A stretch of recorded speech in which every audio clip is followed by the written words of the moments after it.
Good morning. It's July 10th, Saturday, 5:32 a.m. Welcome to our podcast episode number 8. It's hurricane season in midsummer, and we just set new records in all stock market indices, including Dow Jones, S&P 500, and Nasdaq. In this episode, we're going to tackle the markets, its market sentiments, and everything that just happened, or at least the highlights that happened within the past week. I hope you, our listener, have had a great and productive week so far and have benefited as well in the stock market rally. Definitely, the stock market has been rewarding to our, retail and professional investors. And this is your host, Mark Yu, And Wawi Santos. and welcome to the Mark Yu and Huawei Show. Good Um, morning, everyone. Good morning, everyone. Disclosure, just a disclosure, this show is made for sharing information purposes only and not to be considered as investment advice. We at least record once a week. Me and Huawei are both physical therapists here in the USA with the same passion in researching and investing our hard earned money in the US stock market.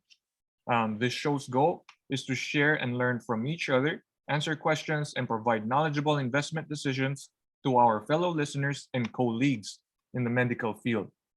Um, we are available in YouTube, Spotify, and Google Podcasts for those who are always on the go. Um, on our previous episode, me and Huawei discussed our top three stock picks and the rationale behind why we have picked these companies. In review, I had chosen and have stayed invested in Apple, Google, and Facebook, while Huawei has selected um, Tesla, Billy, and Moderna. We also discussed the biggest and largest ETFs that eager investors can choose to buy and invest in over the long term. And these were SPY, IVV, VTI, and VOO. If you're interested in learning about these stock picks and these ETFs, you feel free to go back to our previous episode. Once again, thank you for the feedback from our listeners, and we are now at least maintaining 60 to 70 views per episode, and we are very thankful for each and every one of you. On to our first topic of the day. We have what's up with Wall Street. What do you have for us today, Mr. Wawi? This week I disconnected from the stock market, Oh, really? for a few days. We were busy trying to get prepare for our license to carry, Oh, which uh-huh. led on to another interest in a stock that I might share later on. Cool. So we're gonna discuss some of our stock of the week for sure in a little bit. So heading on to our what's up with Wall Street, I have a few highlights here that I'm willing to share to our listeners. So as I've said earlier, we just hit all-time highs in all indices. That's just amazing. Unbelievable. Oh my goodness. So ever since January, look at this chart has been going up, up, up. Where there are pullbacks, but you can definitely see how strong the market rally has been. I have a few highlights here. Growth versus value stocks. Been incredible, great run since start of the year. Both of them are returning mid-teens, like 15%. And also Wow. here you can see a little bit divergence, but still a positive territory for both. Like as of recent, you could see that growth is starting to pick up again, while value is a little bit lagging. Um, what do you think Do- about this occurrence? yeah. Mhm, Well, do you think? I'm gonna answer your question with another question. mhm. Well, do you think you know, that divergence in value in growth is Right. because of the uh, interest rate? Because I noticed that some of the interest yields have gone down. Yes. So that's an excellent question, Wawi. So in my opinion, I've been seeing like what you said, the interest yields are going down. As a result, banks or the reopening plays are actually not feeling not sharing the high spirits of the stock market. As you can see in this chart, this for our listeners, don't worry, we're going to discuss it to you right now. Energy and financials companies are lagging the rally despite the overall all-time highs in the market. Primarily, this is because they're saying that the interest yields are going down. As you would know, banks can make money when interests are high. They can lend money to the you know to the person, to their customers, to their clients to invest at a higher interest. Therefore, they can earn money. So recently, as what we had pointed out, interest rates are going down. As a result, um, investors are slightly pulling some money out of the financials, or what we call the reopening plays, back into growth. As you can see here, for the past week, when we attained very high stock market valuations, the money or the return is very positive in growth stocks, technology, in Mhm. comparison to banks. So, in my opinion, that is the current case. So I came back later in the week looking at my portfolio, and while Okay. I was doing that, looking at the stock market, looks like the financials have also recovered Right. Friday late Yes. in the week. Mm-hmm. So do you have any idea what's going on there? Do you think that there will be a trend up for the financials and Uh, energy for next week? it's quite interesting. For the short term, I cannot say for sure, but probably Hmm. over the long term, if you stick with the big ones, I'm sure that they're gonna generate good returns on a longer term basis. In the Can, uh can you give us some idea on the big guys here for financials? Oh, for sure. For the big ones, I would definitely. Well, I'm currently invested in J.P. Morgan for sure. That will be my top pick, just because it has trillions in dollars in balance sheet assets. And then I would select the next little less valuable than J.P. Morgan. I would pick Citibank, and then Bank of America. Those are the three big banks that I would stick with. How about you? Mhm. Do you have any specific preference in the banks or financials? Well, I haven't looked at their valuation, but I've been eyeing Bank of America, Mm-hmm. and last week I was also looking at Wells Fargo Oh yes. because there's a lot of forecast for Wells Fargo to do well after they pass the test, right? All right. Yes. Yes. So back in our episode 5, me and Wami discussed the banks, the Fed, all the 23 major banks here in the US, that all of them have cleared the Federal Reserve stress tests that have been conducted annually during summer. So that's a really good sign. I think Wells Fargo eventually, because currently I think Fed has put a cap to their assets because they're considered like on the riskier side when they were Hmm. accused or having those allegations of making false accounts. So once the cap is taken out and they can accept more investments, definitely I think there's more upside to Wells Fargo. And jumping on to our next, so just a brief run through AMC and GME. These are the Oh, stocks. So Bloomberg pointed out a good chart here. It says that the meme stocks are about to enter a bear market. For our listeners that are kind of new to this, so bear market is whenever a stock price or indexes or a stock goes down by at least 20% from its all-time high. So right now, meme stocks are not feeling the love, I would say, but as you can see here, GameStop is actually almost valued at 15 billion so far this year compared to just less than a billion back in 2020. And AMC, look at that, it's almost 26 billion. In my research, this compares to, like, let's just say Southwest Airlines, which is the one of the largest or one of the big four airlines here in the US, that's valued at $31 billion. In comparison, let's just say AMC has a bunch of theaters. Southwest Airlines has total fleet of at least 720 Boeing planes, which are valued $90 million at least per plane. Also, in comparison, AutoZone, which is like a body shop or car parts store that has different stores around the US. In fact, it has almost thousand stores around the U.S. is almost at the same value as AMC theaters. It's just an interesting fact that I would just like to point out. And next one is just the market sentiments. We're gonna run through this quickly.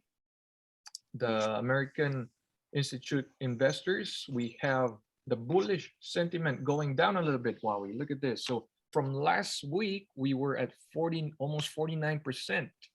But Mhm. as of July 7th, they conduct this weekly. So we can actually see what most investors are thinking about the market. If it's going up, it's bullish. If it's going down, it's bearish. So from last week, 49%, it's down to 40%, a little bit trimming down of bullish expectations, while the bearish sentiment climb up by 2% from 22 to 24%, which is an interesting case looking at now that we just closed at new all-time highs. Yeah, Another, uh that may change, right? By early next week, it may change people's sentiments, right. investor sentiments, because of the higher returns Like last Friday. they might switch gears and look at the stock market, look at their investments because everything is green and everybody loves green. So next one is I love green. me too. Everything is good with green returns. Fear and greed index. As you can see, interestingly, like what American Institute has reflected, the in sentiment for fear and greed is also going down. So interestingly, we are not on the greedy side at this point of time, or at least as of this Friday. The next one is Wawi, your favorite, yeah, or at least the one that you had shared with us, the volatility index. Um, Yes, it's so down. it's actually, well, it's going down, but this week is quite an exception. It went up at least 10% since Monday, which means that we have some, you know, a little bit of rock. Like for example, what just happened this Thursday. Everything else was falling. Like I did say in our group that each and every stock in my portfolio that day was on the red. I'm not sure if you check your portfolio that day, Huawei, but everything is definitely red that day, and people were kind of sort of like panicking during that day. But as you can Well, see, I'm glad I missed all that excitement, because I came back Friday and I saw things oh, were you came green. in right just at the perfect time when the market reached all-time high. But look at that big drop, and then Ooh, I missed that. it just recovered. So definitely, there's no way of telling where the market goes from here, or it's only hindsight is 2020. It's when it happened, and that's the only time that you'll be able to look at it and reflect on it, especially just for this week's scenario. So before we jump on to our next topic, which we would be discussing specific stocks. In this episode, we will be discussing DD Choosing or DD Global and Robinhood, which is everybody's stockbroker nowadays. Do you have anything else to share, Wawi, or do you want us to proceed to the stock picks?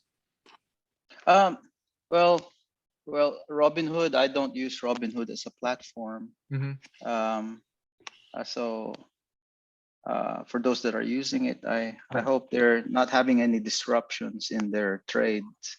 exactly. I've heard they had some issues before, Right.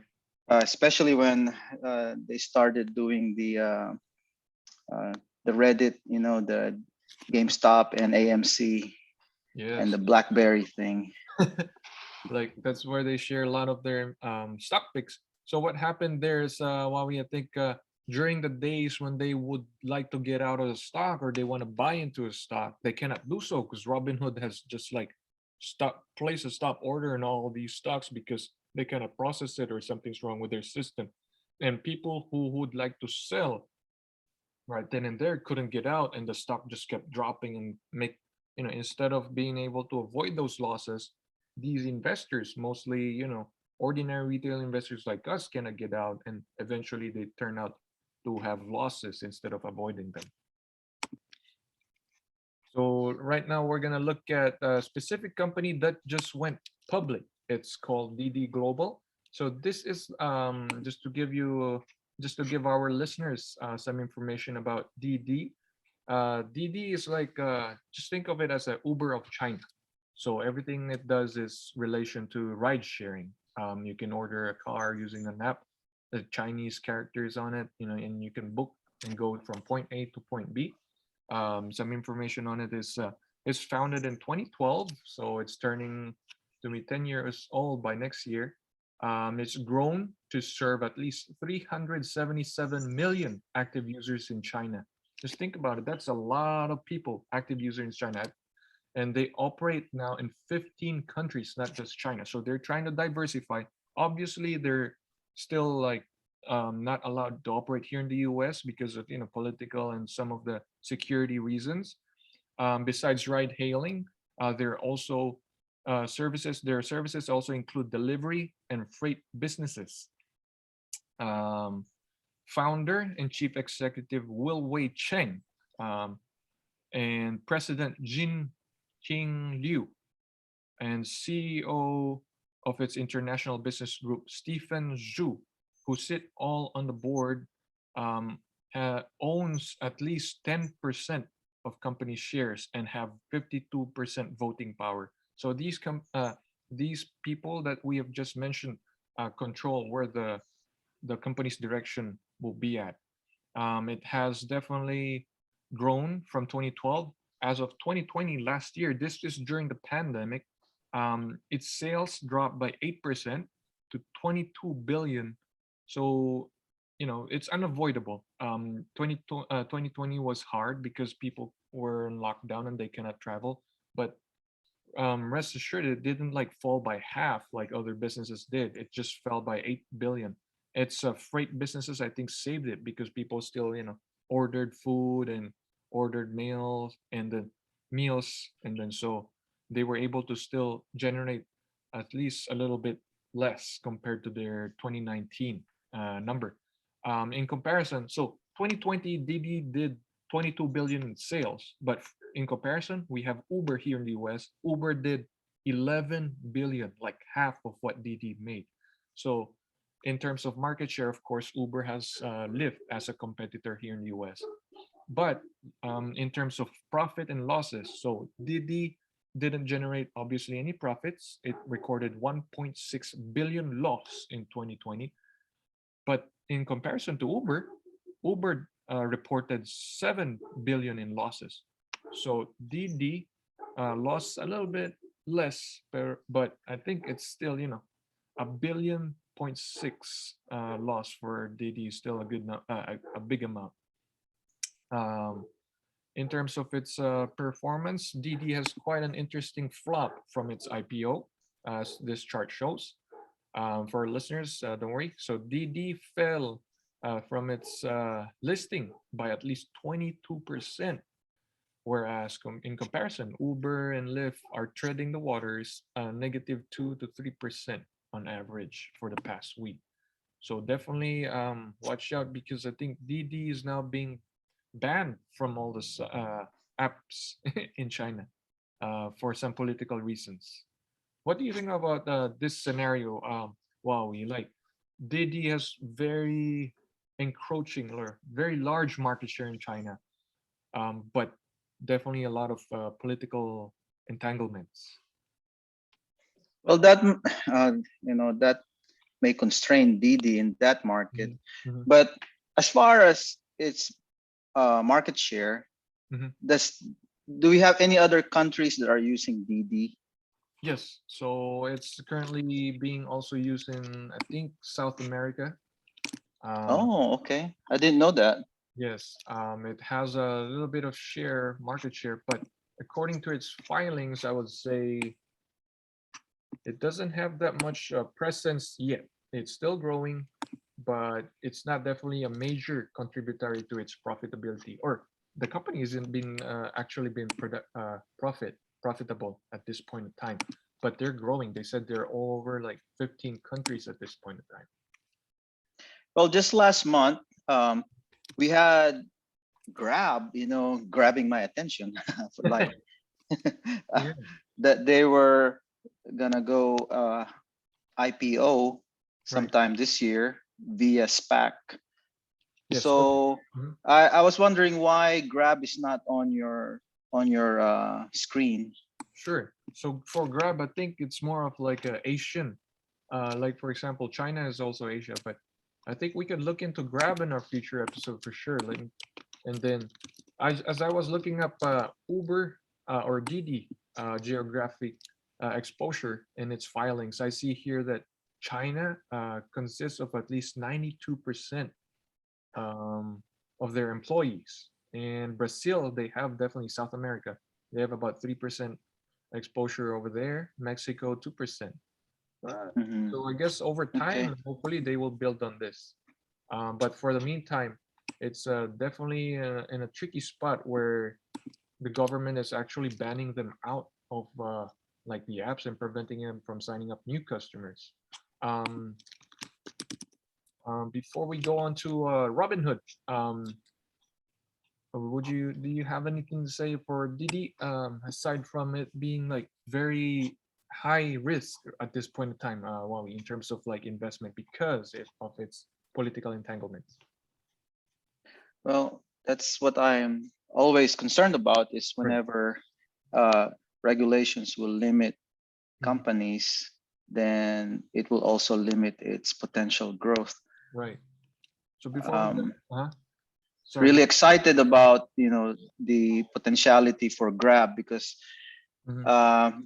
just because of what I know, because Right. in the Philippines we use Grab Yes. after Uber was taken out because of regulation, right? Because of Mhm. political entanglements as well. Right. So you already have a case study there with Uber Right. in the Philippines, Mhm. and you can see what's happening with DD in China, Right. and with such a strong force in China when it comes to regulation, Mhm. uh, it may have, who knows though, right? It may have a bigger impact on DD's growth if the Chinese government will shut down its or limit its operation. Right. What I've heard so far about this scenario is Didi was actually forewarned months ahead that they shouldn't consider listing on a foreign soil because the Chinese government are very protective of their intellectual property. So once they've listed here in the US, China's thinking that the US can, file a case against Didi and for it to deliver sensitive information with the People's Republic of China. But that's more of like a sensitive case. But before we jump on Robinhood, just one more thing about Didi. I checked this balance sheet. It has over 186 billion renminbi or $30 billion in debt and cash of 3.5 or 3.6 billion. So definitely a lot of leverage at this point in time. All right, so we're gonna look at. Oh, there's one more thing here. Wow, I forgot. So we're gonna add this TD Ameritrade investor sentiment. So in addition to our American Institute investor sentiment, we're gonna be adding this to our weekly information for our listeners. Basically, TD Ameritrade conducts investor sentiment survey on a daily basis of its retail investor. TD Ameritrade, as you all know, has been acquired by Charles Schwab mid last year when all the panic was surging and everything was falling. So Charles Schwab picked up TD Ameritrade and merged their brokerage business. So they pretty sure have like a good amount of people who participates in this survey. So according to this survey of retail investors in the US, we are at all-time high of investor sentiment. In contrast to what we have just discussed, the volatility index, the instituted survey, retail investors on the other end are very bullish at this time. I'm thinking because of a lot of the new investors in the market. Right. Um, there's a lot of new investors in the market that uh, are are very bullish, and I would like to think that a lot of them are in Robinhood. Mhm. I would believe that too, wow, because I'm pretty sure like Robinhood makes it very easy to sign up. But the thing is, you have to look at your downside as well. Like what we has mentioned earlier, Robinhood has some issues with serving their investors just right. So let's go on to our next stock pick to discuss. This is not like investment advice that we would encourage our investors to go in, but we're just looking at the numbers of these companies. So for now, we're gonna look at Robinhood. So this company, I believe, has been very much in the news recently, and I have some numbers pulled up here. So they're saying in their prospectus. So prospectus for our listeners, it's like a filing that a company has to make and share all of their information to prospective investors. This is before they go public. So in clarification, DD is already in the stock market. It's been falling since it listed because of the issues that it has have, as we just discussed. But Robinhood just announced back in May that they're gonna go public, and they just filed their uh, prospectus for their investors to look at, or prospective investors, before jumping into its stock and buying its stock when they go public. Um, so some of the numbers here in their prospectus, as I see, you can see here their growth, their revenue is actually jumping by 5 folds. Look at that. Huawei, from 2020 quarter one to quarter one 2021, it jumped almost 500%, from 123 or 128 million to 522 million. That's just incredible growth. Yeah, I think that's because of a lot of the new investors that I was talking about. Mhm. And I guess this is also what's driving the bullish sentiment in the market. Right. A lot And of these are younger investors, I would think. that's actually true. Yeah, more and more investors are just signing up with Robinhood with I would say they don't do as much screening, but we have to circle back on that. But according to its filing, look at that. The daily trade increases.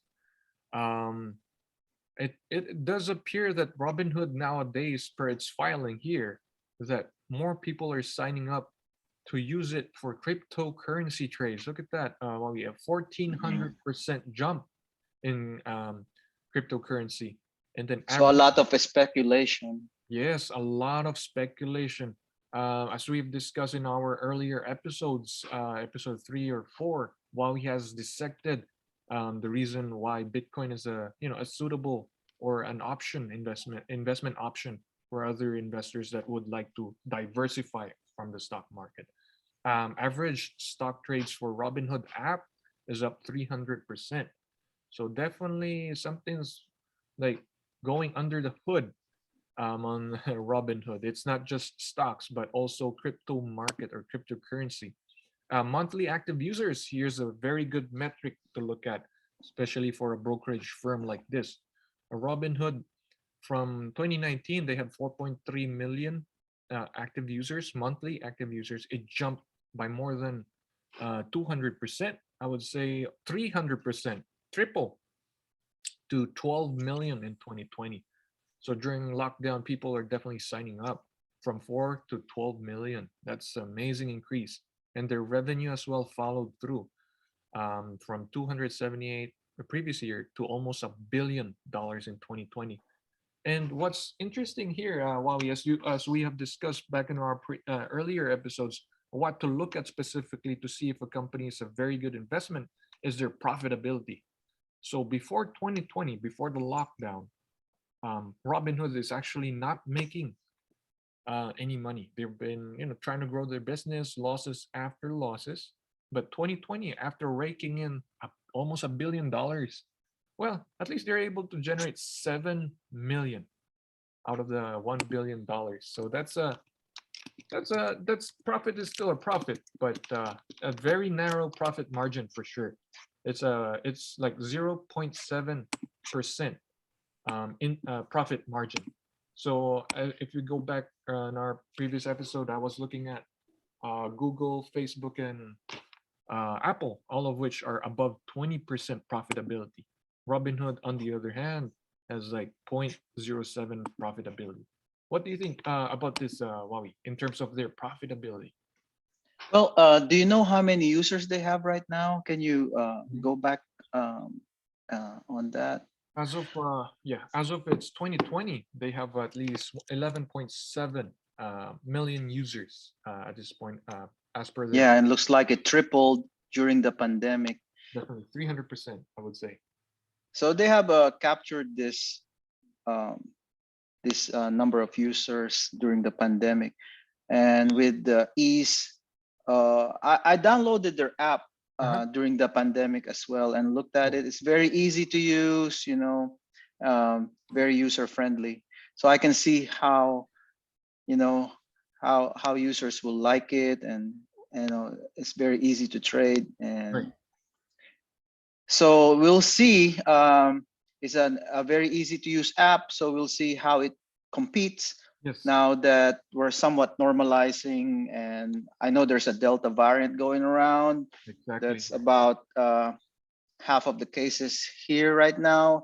I because of the vaccination rates, I think we're not going to see the number, hopefully not the number of infections that we had during 2020. But I do hope so as well. Uh-huh. yeah, but we never know, right? Because here in the south, the vaccination rates are, I think, still not with the not at par with the other states. Right. So, Um, mhm, so what I'm thinking is, they will still have these users in place uh, in 2021, and so they would still probably make uh, good revenue this year. So Robinhood is here to stay. right. From what I'm seeing, Yeah. it's already got a captured user base, and then hopefully it will improve on its reliability. Right. And if it becomes consistent, then we'll see Right. continued growth from here. I would think, because of its ease of use and user friendly app. Definitely. Yeah, I think they also like show confetti or some sort of like party things whenever you buy your first stock or something like that. Make it a party Yeah. buy and make you really feel good about it. So I think that's one of the perks using Hmm. Robinhood. But just watch out in terms of their regulatory issues, because I think right now at this point in time, they also, I just remembered that they were found to have at least 80% of their revenue, their business relies on payment for order flow. So for our listeners that are kind of new to this, so Robinhood as a brokerage firm don't charge their users. In fact, they're the ones who initiated the $0 commission for their clients or their users. So before, me and Huawei were paying like $8 to $10. I remember me paying like $9, including tax, just to buy $100 worth of investment. And that already cuts out the profitability potential of that investment over the long term. So Robinhood came into the scene and told everybody that they won't charge any commission. But how are they going to earn business or money in the long term? So what they did is just they pull all these orders and give it to somebody else to process, and then as a result, they will get some fees referring all those orders, or payment order flows is what they call it. So 80% of their business relies on that. And upon further digging, I see here that they've earned at least 30% of their revenue from a very big Wall Street firm called Citadel.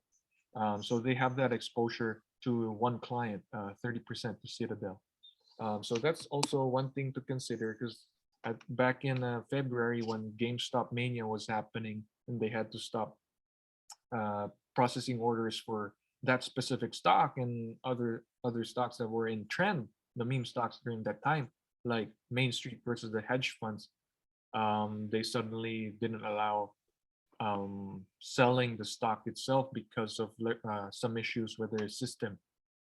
So before we jump on to our next topic, I guess just a brief mention, Robinhood is also earmarking 20 to 35% of its own IPO shares to its customers. So definitely they're trying to gather all the troops to buy their stock before the IPO. So this is something of kind of like a iffy side. You usually don't hear this from other companies that would like to go IPO, but this is sort of unique that they want to give their investors or at least users a first dip with their stock.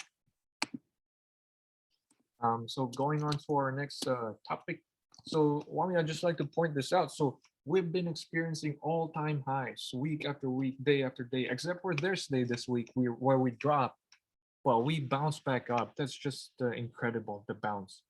So some market pros are definitely those are who are tenured in the Wall Street or have the extensive experience have been sharing their thoughts openly to the public. These are the quotes. I'm gonna read this for our listeners, for our viewers. Definitely, you can breeze through it, read through it on our YouTube video. So Jeremy Grantham, he's a well-known founder and, of course, chief investment and executive officer of GMO, which is a value-oriented investment firm who has like billions to invest, has announced or has said in an interview back in January. Look at this, January of this year. We will have to live potentially, possibly, with the biggest loss of perceived value from assets that we have ever seen. So he's looking at the biggest loss of perceived value from assets, whichever that is, like investment assets, probably stock market. Leon Cooperman of Omega Advisors, which he commonly appears in CNBC whenever there's blood in the streets or whenever there's a sell-off. So this guy is usually bearish overall, but here's a quote from this guy back in May. Everything I look at would suggest caution. Intermediate to long term would be the rule of the day. When this market has a reason to go down, it's going to go down so fast your head's going to spin. That's a crazy prediction, but I would say definitely erring on the cautious side. Wawi, what do you think on Leon Cooperman? Well, I'm not gonna say it's crazy because of, well, what's crazy is the valuation, right? Mhm. It goes against the grain. Right, Um, we just don't know what at what end of that peak we are right. before the correction happens. We just don't know. Uh, Whoever knows will make big money, right? But, Definitely. but I don't know Yeah, at what level of that peak we are before the correction happens. So definitely. I agree with Leon Cooperman. Be cautious, and Be cautious, um, I definitely. would I would say, as being cautious, I would say go ahead, and if you have long term gains right now, go ahead and take profit Mhm. and put it aside. So when we get the correction, then you can go ahead and pick your stocks or your ETF Right. during the correction. Maybe take some of your profits, and as long as you're secure, you feel like you're comfortable withstanding at least a big drop in your portfolio. Just imagine, look at your portfolio right now, look at it, and then see if whether the portfolio drops by at least 50% and you can still stomach and sleep at night. I think that's the way to go to check on your portfolio. Another I agree. very valuable Wall Street veteran. Nobody beats this guy. This is my kind of like go-to person whenever I look at his Twitter account. His name is Michael Burry, the Big Short, the person who predicted that the real estate market back in 2007, even before it happened, like years before, he was already shorting the real estate market. If you guys haven't seen it, I would highly recommend for you to check out the movie The Big Short. They even have who's that actress, very sexy lady, trying to explain the technicalities of the stock. No, not the stock market, but I think the mortgage. It was Margot Robbie. She's an actress, famous actress, trying to explain, trying to make it more understandable for the layman, for us. So Michael Burry back in June, this is just last month, he tweeted, all hype slash speculation is drawing in retail before the mother of all crashes. When crypto falls from trillions or meme stocks fall from tens of billions, Main Street losses will approach the size of countries. History ain't changed. Definitely uh, Something to think about. a big warning right there. Yes. Yeah, well, he's right. I guess there's a lot of basis to what he said. Um, Main Street losses will approach the size of countries because the quantitative easing is global, right? Yes, yes. Everyone, everyone, central banks are trying to save their own countries by their Agree. individual quantitative easing that they've been doing. Right. They've been So printing. this is it's not gonna be a local event, not just for the US. I think we might be seeing a global event. Mhm. Um, but as with any correction, this would be a normal thing. Right. So um, so I think just hang tight, right? Mhm. You know you did your homework. Mhm. You know you've taken some emergency funds Right. of your portfolio, hopefully Exactly. for taking advantage of this potential correction. Right. And then lastly, we have Rich Dad Poor Dad, every real estate investor's favorite, Mr. Robert Kiyosaki. So he said the biggest bubble in world history, this is back in June, just last month, is getting bigger. Biggest crash in world history coming. Whew. So all of these people are definitely have made their mark in the financial industry, but all of them pointing on the like like just be prepared, like something like that, with a common intention of forewarning to all those investors. I think a Definitely. lot of the value investors Mhm. that that have been in the market for a long time. I personally follow Sven Carlin. Mhm. He said that at least prepare for 7 years of a like a down market. 7 years. Oh my gosh, that's a long time. But Well, it's happened before. yeah, So here in the United States, we've had the S&P 500. right, Um, like I think for a time period there were like 17 years that the market was somewhat level. right. Just flat For returns, like not generating all-time highs every day. One way yeah, mm-hmm, straight. mm-hmm, But yeah, I think what was that famous quote? History repeats does not repeat. History does not repeat itself, but rhymes. So if mm-hmm. any case, while we like what you said, I agree with you definitely. Because if that's the case, I mean, who else won't be satisfied with the market returns right now? I mean, it's been going up and just been rewarding people who have bought in this stock market rally. So going on to our next, our voice question of the week. Well, we're gonna play this on a brief clip. Bobby, you ready? I'm ready. All right, I'm gonna play the question or voice question of the week. Mark and Mr. Wawi Bing. This is Robert Kiambao, one of your listeners since day one. I have here a question, or not exactly a question, but what words of wisdom can you impart to your listeners or new investors when the market starts to crash? Thanks. Wow. Well, it's definitely related to the topic that we just discussed. Mhm. Thank you, Robert Kiambao, for supporting our podcast channel to begin with. We really appreciate your time listening to our podcast, and thank you for submitting your question. I'll let you take this and go ahead and share your thoughts on this question, Wawi. Mhm. Oh, well, thanks for asking the question, Robert. I I would go and quote Sophocles, right? Ano ba siya? Greek. I think he's a Greek philosopher. Mhm. He said, wisdom outweighs any wealth."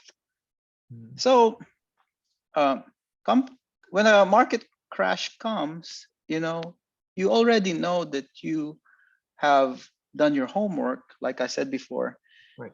you know you have invested and did your due diligence. You know that the stocks or the funds that you have invested in has value, and Mhm. that value will last for a long time. Um, Having done that, so a market crash, you will take in just like something normal, right? Something that will happen. Um, and that's the pattern of what the stock market is. It goes up Right. and down, even the housing market. Right. Um, so I would say just do nothing, right? Right. Um, if you have money set aside, then you may want to pick some bargains at Right. that time. Um, in the short term, you can look at what happened during the pandemic. Mm-hmm. So I Exactly. took advantage of that dip Mm-hmm. and then bought into the dip. And if you did that, you would have seen, some pretty good returns Right. at this time. Mm-hmm. So it is an opportunity, in my opinion, when the market crash, Right. but only for those that are prepared for a market crash, Exactly. right? So these people that we have quoted, Michael Berry, Mm-hmm. Robert Kiyosaki, Sven Carlin, they've seen it before, so they know, and they know what to do when the market crashes. So you have two options: you just do nothing, Right. ride it out, or take advantage of the opportunity that comes with it. Right. That's very insightful, Wowie. Simple but very insightful. Because sometimes you get even me, an ordinary person can always get carried away when you see your portfolio just going down by the thousands, by the thousands. I remember myself like, holy, I lost a good amount of money. As I was sharing it to our private group, a good amount of money in just a matter of days and weeks. And to be honest with our listeners, I didn't find myself able to withstand accepting those losses after losses, and I have sold at a bad timing. Now looking back at it, but I eventually bought back in some of the things that I've sold during that like downtrend back in the pandemic lockdown, which I'm thankful for, which I did. But it was really like hard to decide to buy in during those times because you would just see your investments losing money like each and every second if you're looking at your portfolio and brokerage account. It's very hard that day. Just to add a little bit, while we like definitely be prepared for it. To answer your question, Robert, going back to Dr. Pamat, our previous episode, our guest and our couple of episodes before, he did mention about always having emergency savings, maybe 3 to 6 months worth of living expenses and savings. Always make sure you have that ready just in case, before even diving more money into your stock investments, which is more on the riskier side. So 4 to 6 months, that probably would have your mortgage, your monthly grocery budget, car payments, those extra expenses that are like always ongoing, on a monthly basis. Always have some sort of emergency savings. And this quote I saw, while I would like to share. Not really a quote, but it's like tenets for those who are familiar with financial independence. So they go about this. Always make sure that you can spend less, and then try to always gauge yourself if you can earn more. Find a side gig, and always save your money in terms of like in preparation for something that's unexpected event. That way you'll be able to you know go and do whatever you want during that period and not waste any opportunity, like what we said. Because if a market is just going down, down, down, at some point in time, the market would eventually flatten out and hopefully recover from where it is. um all right, so let's jump on to our next topic. Any quote of the week, Wowie, to share to our listeners before we end? Well, I guess it relates to what we were just talking about, a potential market correction. Right. You cannot escape the responsibility of tomorrow by evading it today. Wow. So this is from Abraham Lincoln. Oh yes, one of the Okay, founders. so so it pertains to life in general, but can also be applied to credit and finances. Mhm. Okay, so when it comes to dealing with debt, a responsibility you owe a creditor tomorrow for money you borrow today.